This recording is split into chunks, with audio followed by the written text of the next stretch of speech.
while we witness this inept, failing administration literally get people killed, while Americans trapped behind enemy lines fear for their lives, while our nation struggles to make sense of how any president could allow what happened in Afghanistan to happen, I want you all to know there are still Americans out there risking everything to save American lives. Men and women who love this country, who will die for it. Joe Biden may be a disaster of a president, but he does not represent all of us. I want you to take a look at this man. He is a congressional congressman from Oklahoma. Here you can see Markwayne Mullin defending the halls of Congress during the January 6th security breach. He didn't run and hide during the chaos like the Democrats we actually saw, who were all cowering under tables. You see, they ran and hid. Instead, Congressman Mullin chose to stand in the gap.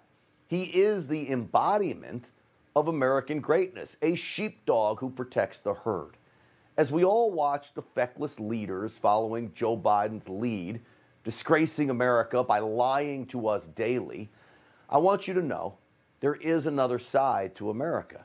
It's why we will survive this assault on our nation right now from the left. It's why we'll survive this assault on our freedom and our reputation.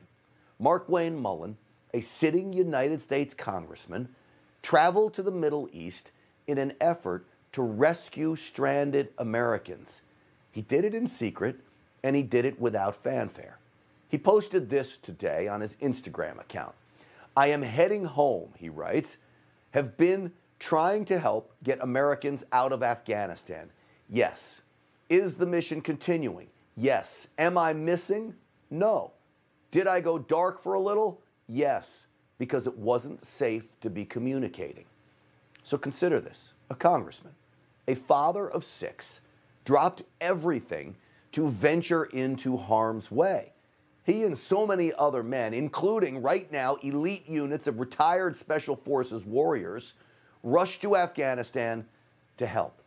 Many are still there, in place of our military, by the way.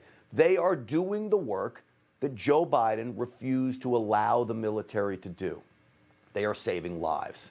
If that doesn't give you hope for America, well, I don't know what will. Here's what I do know, though. The media is deceitful. I know you know that, too. Look at the headlines they wrote about Mullin's evacuation mission. This is the Washington Post. Oklahoma congressman threatened embassy staff as he tried to enter Afghanistan. That's how they spin?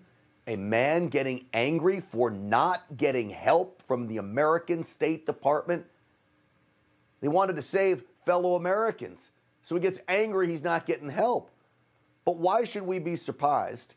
The State Department employees at that embassy created a roadblock to derail Congressman Mullin's rescue mission.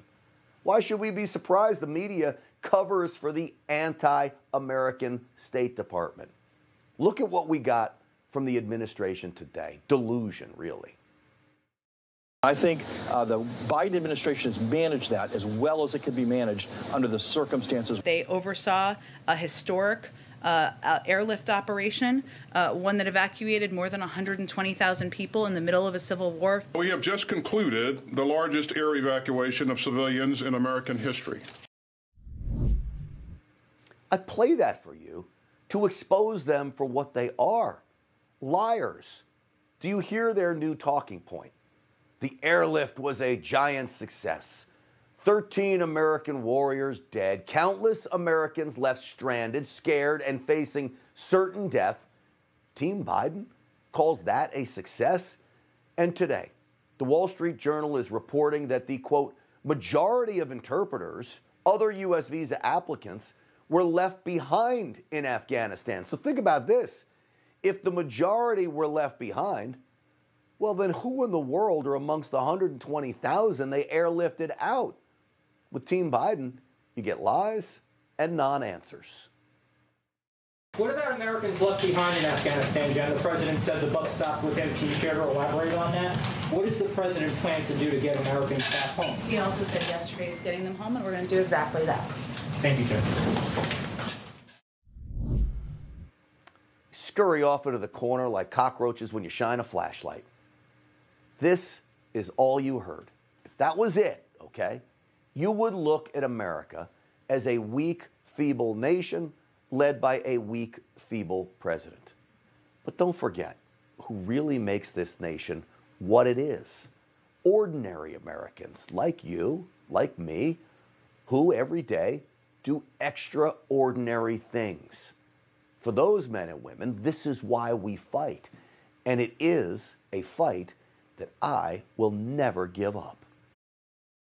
Hey, I'm Rob Finnerty. Thanks for watching. If you enjoyed this video, please join the conversation in the comments below. Don't forget to subscribe, too. Hit the bell icon to be alerted to breaking news. And remember, there's a whole lot more on Newsmax TV, America's fastest growing cable news network. Newsmax TV, we're real news for real people.